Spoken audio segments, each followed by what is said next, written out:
Assalamualaikum warahmatullahi wabarakatuh. Jumpa kembali di channel Ngulik Horor.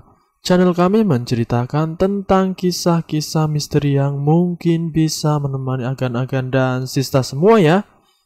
Kali ini saya akan membawakan kisah misteri yang ditulis oleh @cerita_setan. Kalian juga dapat mengunjungi tweet beliau langsung ya. Nanti link saya akan sediakan di kolom deskripsinya. Oh ya, seperti biasa dalam video ini nama dan tempat saya samarkan semua ya, untuk menjaga privasi pihak yang terlibat di dalamnya. Yuk daripada kita lama-lama langsung saja kita simak ceritanya. Kali ini saya akan membawakan kisah misteri yang berjudul Gendruwo di Kemaluanku. Sebuah kejadian yang begitu mengerikan. Konon makhluk halus senang dengan keberadaan di tempat yang lembab, baik itu ruangan maupun tempat-tempat yang dalam tanda kutip tempat sensitif bagi manusia. Terkadang kita lupa ataupun tak memikirkan akibat dari aktivitas jorok yang habis dilakukan. Ini adalah kisah nyata yang dialami seorang perempuan yang bermula dari malam itu. Setelah melakukan aktivitas di kamar mandinya, aktivitas tersebut ternyata membuatnya mengalami peristiwa-peristiwa aneh dan menakutkan. Berikut ini kisahnya. Sebut saja perempuan itu namanya Lastri. Dia berusia 40 tahun. Lastri sudah berkeluarga, mempunyai suami tercintanya. Cuaca pada malam itu terasa dingin, terasa hingga menusuk tulang. Semua penghuni rumah termasuk suaminya sudah terlelap tidur. Lastri baru pulang dari tempat kerjanya. Jarum jam dinding rumahnya sudah menunjukkan pukul 11 malam. Setelah meletakkan tas dan melepas sepatu, Lastri langsung ke kamar mandi untuk membersihkan badannya setelah 12 jam bekerja lembur. Saat menikmati hangatnya air dengan berendam di kamar mandi sambil melepaskan kepenatan, tiba-tiba pandangan mata Lastri terarah pada cermin yang berada di kamar mandinya. Karena terlalu lelah, Lastri hanya berpikir mungkin itu hanya halus saja karena kelelahan, atau mungkin itu hanya bayangan pantulan handuk. Tidak lama kemudian bayangan tersebut lenyap tak tahu entah kemana. Jika diamati seolah-olah melihat bayangan seperti seseorang yang sedang mengamatinya. Mungkin itu suamiku sedang mengecek siapa yang baru mandi, ujar Lastri yang sedang menikmati hangatnya air. Dari kejadian malam itu, Lastri mulai merasakan gangguan setiap malam sehabis mandi sampai mau tidur malam. Lastri adalah seorang perempuan yang aktif dalam bersosial, kerap bertemu orang-orang baru setiap harinya karena tuntunan pekerjaan. Ada saja hal-hal ganjil dan misterius yang dialami oleh Lastri, seperti bunyi gaduh hingga terlihat penampakan makhluk hitam berbulu lebat tidur bersamanya. Kejadian itu bermula dari Lastri melakukan adegan solo di kamar mandi ketika suaminya pergi. Saat itu Lastri sudah tidak bisa menahan hasratnya. Seketika itu pelampiasannya dia melakukan sendiri di kamar mandi. Tanpa ia sadari ternyata ada sosok hitam besar sedang mengamatinya dari atap kamar mandi. Sontak Lastri kaget setelah ada benda jatuh di kamar mandinya. Trak! Suara botol sampo jatuh. Apa sih? Bikin kaget saja, ujar Lastri yang sedang melakukan aktivitasnya. Tanpa ia gubris, Lastri masih melanjutkan aktivitasnya sampai ia merasa puas. Lastri tidak tahu kalau apa yang ia lakukan itu mengundang hasrat Gendruwo untuk mengganggunya. Setelah selesai semuanya, Lastri melanjutkan untuk beres-beres rumah. Karena waktu itu ia sedang libur kerja. Serasa kelelahan setelah beres-beres rumah, Lastri ketiduran di sofa ruang keluarga. Kebetulan Lastri belum mempunyai momongan. Jadi kalau semua kerja, rumah sepi.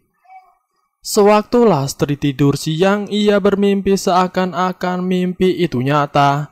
Ia bermimpi bertemu dengan seorang pria yang belum dikenalnya. Lastri tertarik dengan pria itu. Entah kenapa dalam mimpi itu Lastri melakukan hubungan suami istri dengan pria dalam mimpi tersebut. Dan Lastri menikmati mimpi itu. Tak terasa jam dinding sudah menunjukkan pukul 4:30 sore. Lastri kebangun, segera ia bangun dan menyiapkan makan malam untuk suaminya. Kala itu Lastri tidak menghiraukan mimpi tadi siang, karena hanya bunga tidur semata. Suara pintu diketuk. Lastri mengintip dari jendela. "Oh, Mas Tejo suamiku," batin Lastri. "Sudah pulang, Mas. Kok pucat wajahnya? Mas kecapean ya?" ucap Lastri sembari membuka pintu.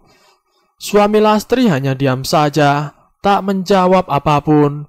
Pikir Lastri mungkin suaminya kecapean kerja seharian, jadi agak dingin sikapnya sore itu. Tanpa pikir panjang, Lastri membujuk suaminya segera ke meja makan untuk makan malam berdua. Tapi suaminya menolak. Ia hanya geleng-geleng dan menggandeng Lastri balik lagi ke kamar. Lastri belum merasakan aneh waktu itu. Ajakan sangat suaminya diiyakan. Mungkin suaminya lagi pengen, sampai tidak sempat mau makan malam dulu. Setelah selesai melakukan itu, Lastri masih tidur di kamar. Ternyata suaminya sudah tidak ada di sampingnya. "Loh, kok pintunya terbuka? Ini Lastri di mana?" batin Tejo. Setelah Tejo masuk ke dalam rumah, ia melihat Lastri sedang tidur di kamarnya. Mungkin istrinya kecapean habis beres-beres, terus nyiapin makan lalu sampai ketiduran. Setelah itu Tejo bersih-bersih dan membangunkan Lastri untuk diajak makan malam. Dek, bangun," ucap Tejo berusaha membangunkan Lastri. "Iya," suara Lastri ngolet. Mas Tejo, sudah mandi, Mas?" ucap Lastri dalam keadaan masih ngantuk. "Sudah, Dek, barusan bersih-bersih," jawab Tejo. "Ayo kita makan malam dulu, udah lapar soalnya." Imbu Tejo mengajak Lastri makan malam. "Iya, Mas, ayo, Lastri juga sudah lapar dari tadi," jawab Lastri sumringah. Waktu makan malam itu Lastri terlihat bahagia sekali. Makannya lahap seperti belum makan seharian.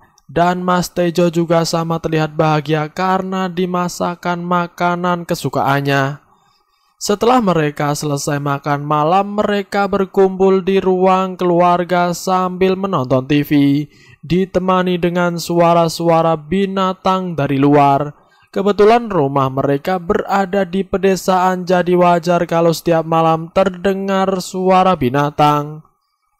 Saat fokus nonton TV, mata Lastri tertuju di sudut dapur. Terlihat seperti ada bayangan besar dan seperti ada dua cahaya merah menyala, seperti mata yang sedang mengamati Lastri.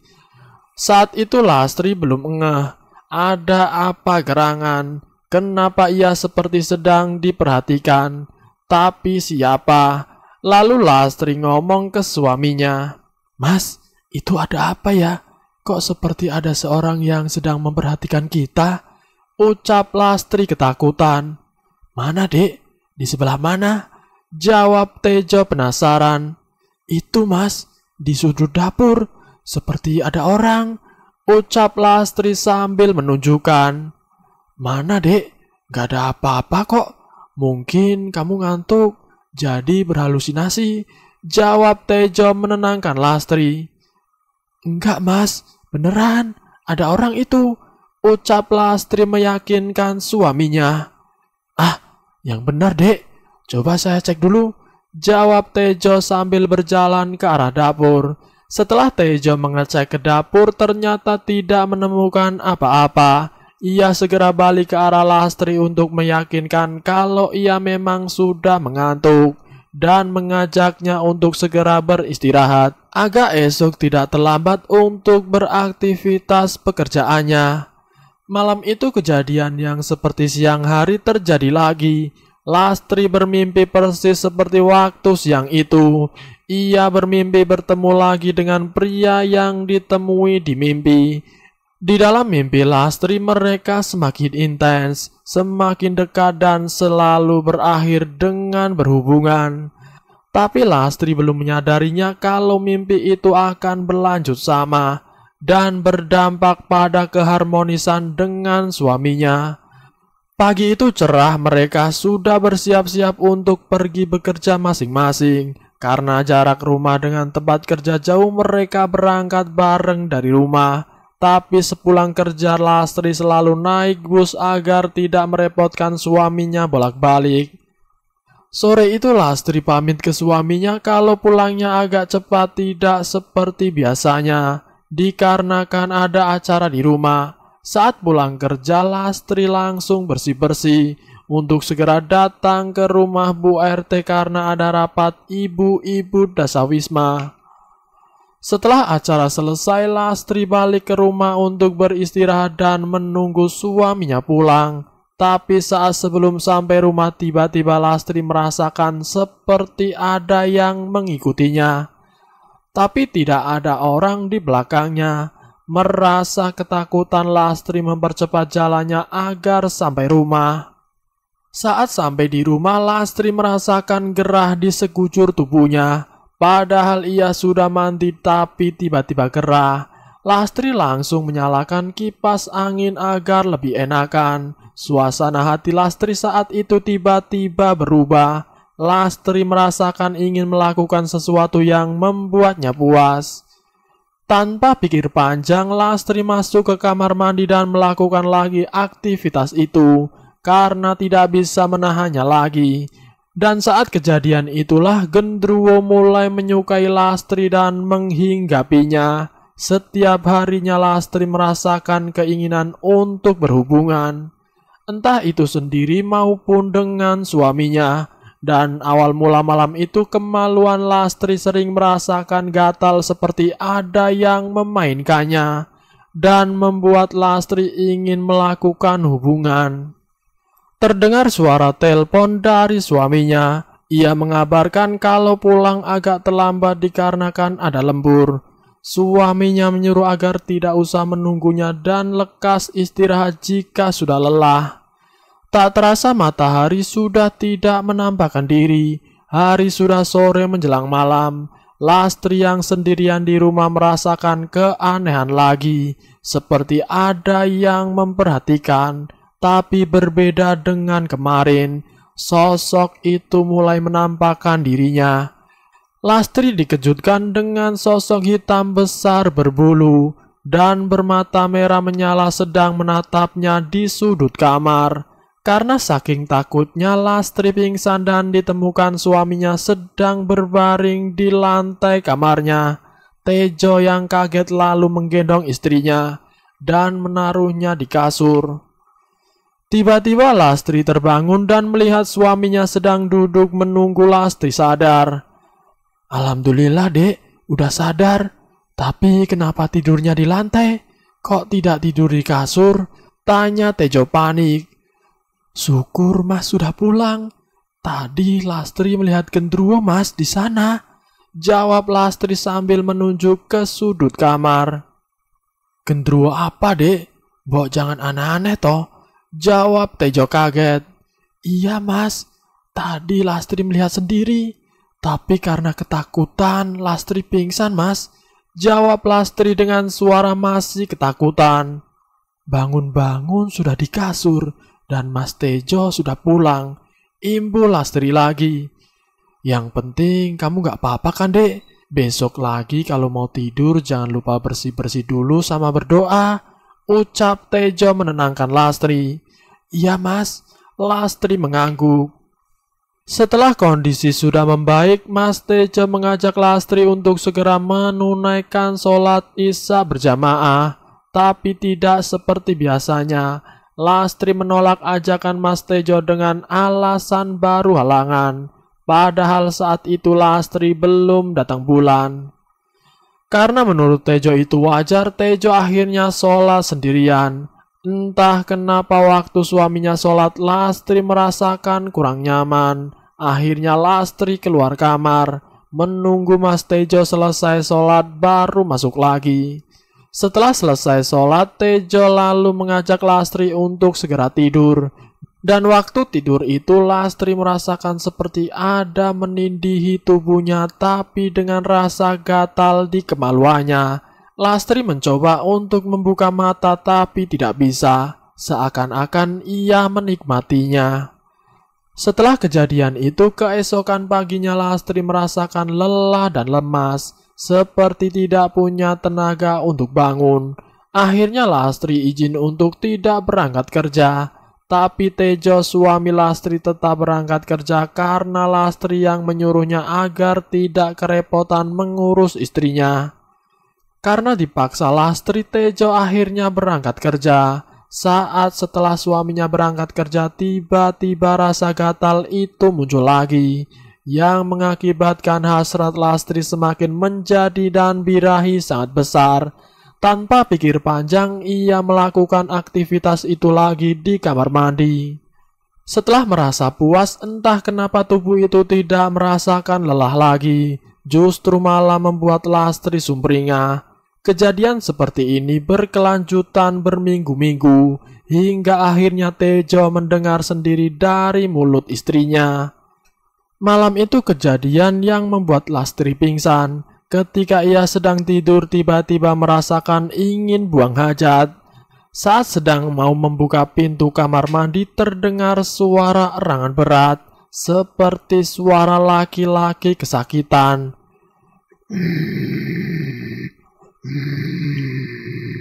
Lastri berhenti tepat di depan pintu kamar mandi. Sebelum ia membuka pintu, seperti ada yang sedang di dalam kamar mandi. Pikir Lastri itu suaminya, tetapi sebelum ia keluar dari kamar tadi, ia melihat suaminya masih pulas tidurnya. Lalu siapa yang di dalam kamar mandi? Batin Lastri. Lastri mencoba untuk mengetok pintu kamar mandi tersebut, tapi sebelum ia mengetok, tiba-tiba pintu itu terbuka sendiri. Tepat di depannya ia melihat sosok tinggi besar berbulu lebat dan bermata merah sedang menjulurkan lidahnya. Seakan-akan sosok itu mau menerkamnya. Lastri mencoba untuk teriak dan berlari, tapi ia gagal, seperti tubuh itu sudah terkunci.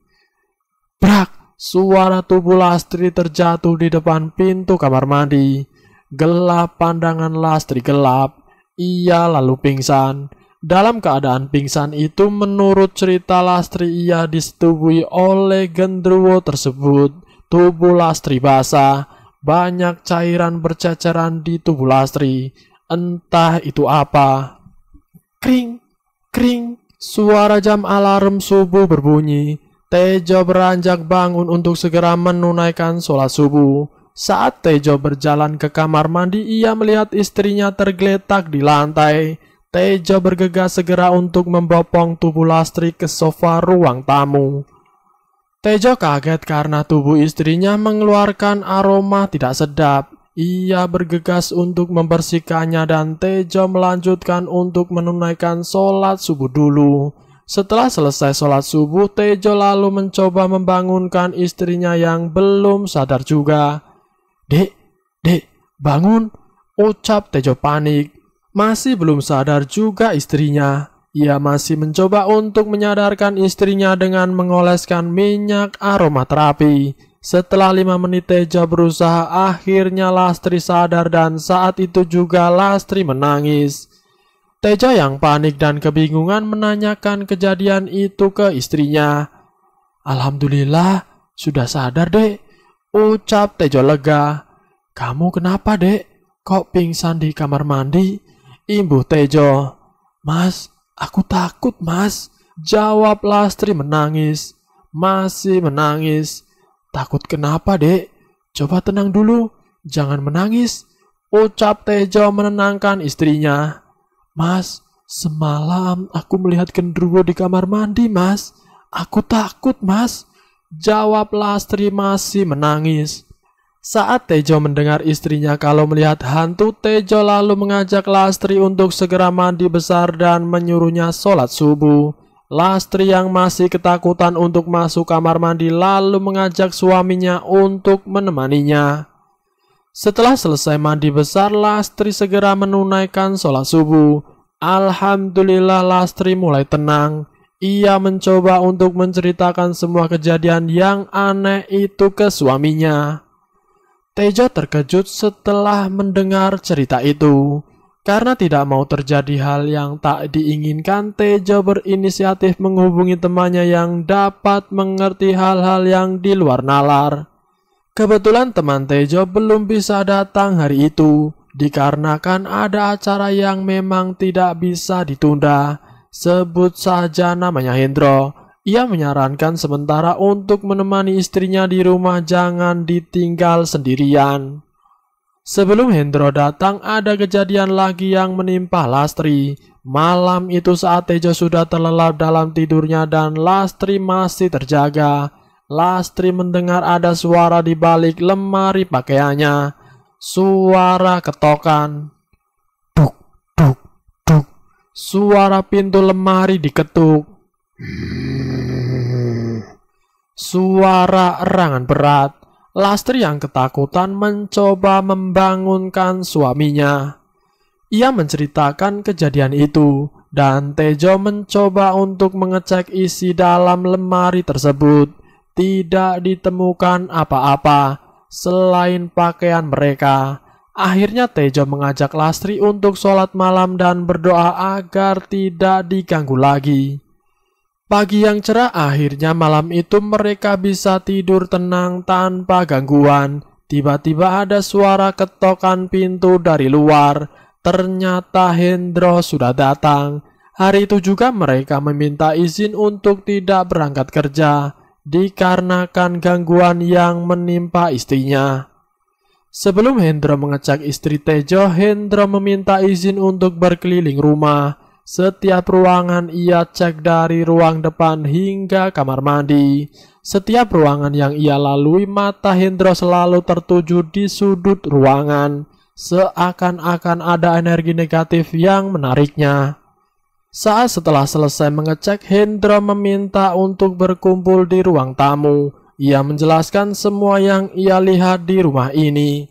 Hendro menjelaskan kalau Lastri disukai oleh Gendruwo. Mereka semua terkejut dan saling berpandangan. Banyak pertanyaan yang membuat mereka kebingungan. Mas Tejo, sebelumnya saya minta maaf kalau penjelasan saya agak ngawur. Tapi ini kenyataan, Mas, ucap Hendro yang membuat mereka penasaran. Maksudnya gimana, Pak? Jawab Tejo penasaran. Istri Mas Tejo disukai oleh Gendruwo, Mas, ucap Hendro serius. Astagfirullahaladzim, ucap Tejo dan Lastri bareng. Kok bisa begitu, kenapa ya, Pak? Istri saya salah apa sama mereka? Tanya Tejo semakin bingung. Ini sebenarnya karena kesalahan istri Mas Tejo sendiri, makanya bisa seperti ini, jawab Hendro. Istri saya kenapa, Pak? Tanya Tejo lagi. Kamu habis ngapain, Dek? Kok bisa kayak gini? Tanya Tejo ke Lastri. Saat Tejo menanyakan hal itu ke Lastri, ia sedikit bingung karena menyangkut privasi Lastri. Ia meminta untuk bicara ke suaminya di kamarnya. Setelah Lastri menjelaskan semua yang istrinya lakukan sewaktu itu, Tejo gedek-gedek geleng-geleng. Tejo sempat tidak percaya apa yang dilakukan istrinya. Tapi nasi sudah menjadi bubur. Tejo yang pasrah hanyalah bisa menerimanya. Di pikiran Tejo waktu itu hanya ingin istrinya tidak diganggu lagi oleh Gendruwo. Setelah selesai berbincang, mereka keluar dan menemui Hendro lagi. Hendro hanya senyum-senyum melihat mereka keluar dari kamarnya. Saat itu juga Hendro melakukan pembersihan rumah dan jiwa Lastri agar tidak diganggu lagi. Saat pembersihan itu ada kejadian Hendro dilawan oleh Gendruwo yang tidak terima. Tiba-tiba Lastri dirasuki oleh genderuwo itu dengan mata melotot dan posisi bersila. Oh, oh, oh, oh, oh. Kenapa kamu ganggu saya dan orang ini? Kamu ngapain ganggu keluarga ini?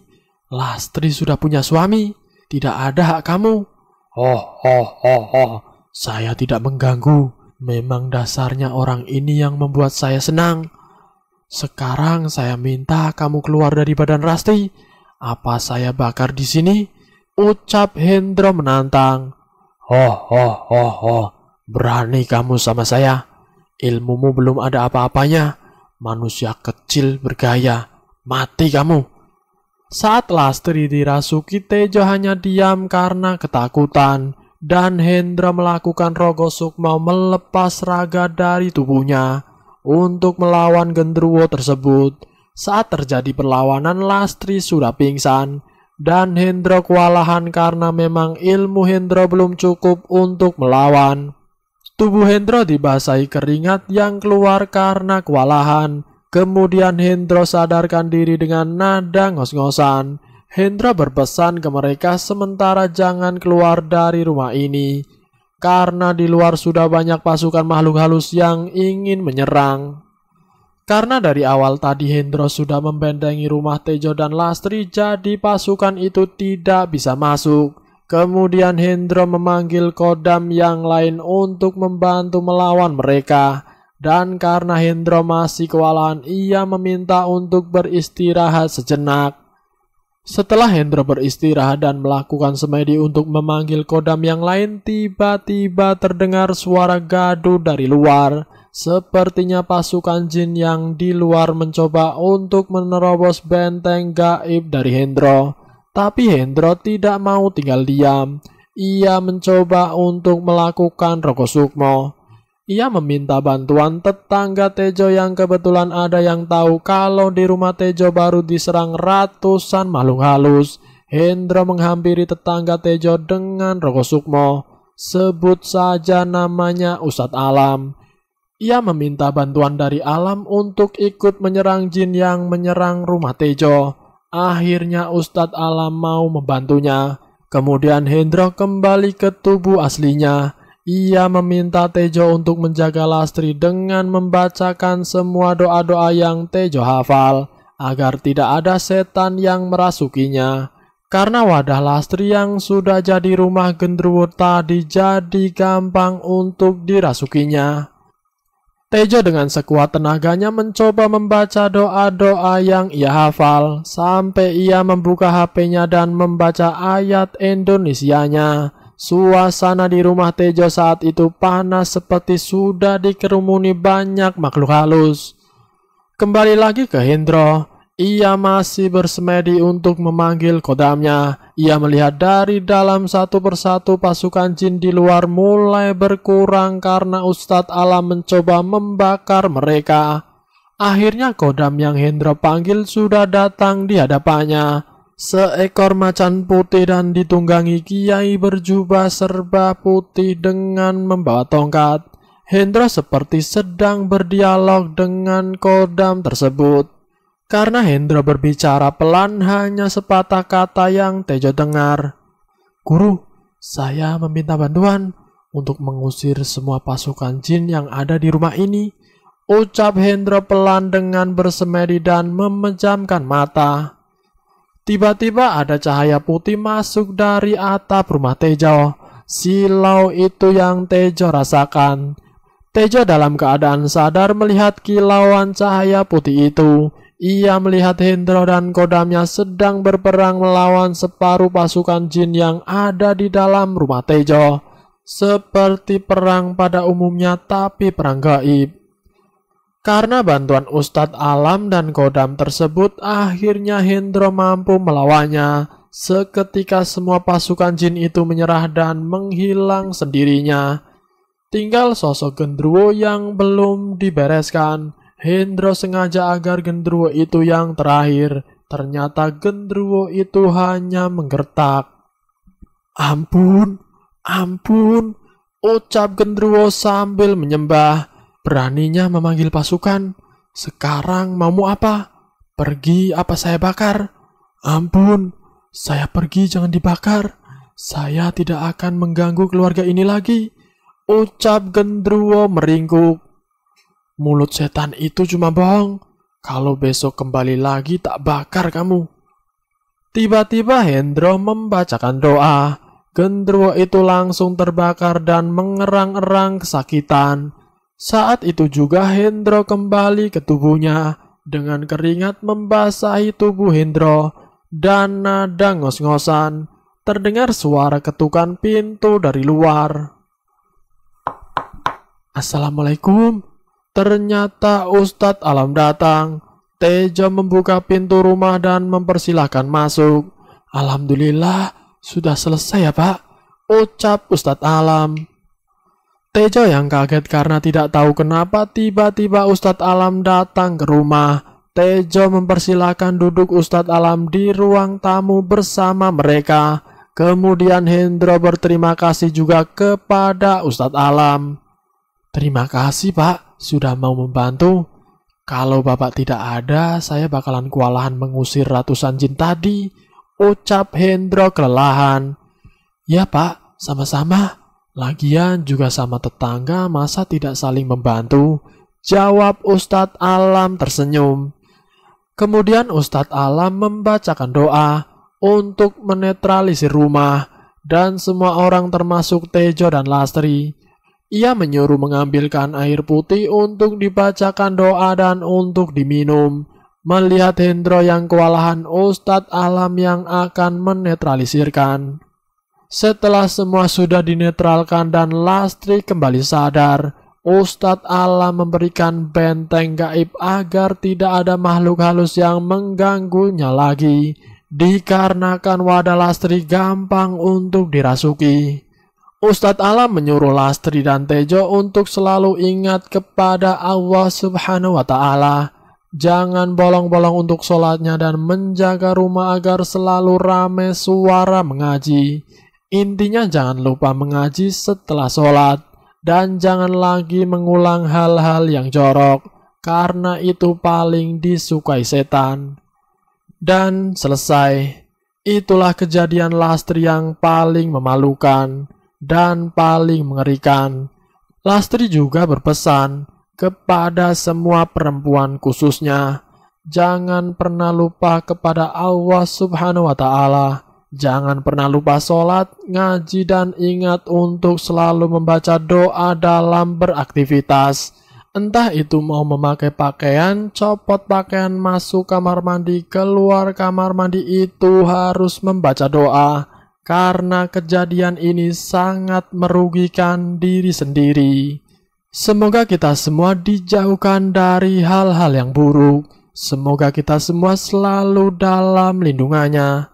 Terima kasih sudah mampir di channel kami. Jika kalian tertarik dengan video kami, silahkan tekan tombol like, share, dan komen. Tekan subscribe untuk mengikuti video kami selanjutnya. Wassalamualaikum warahmatullahi wabarakatuh.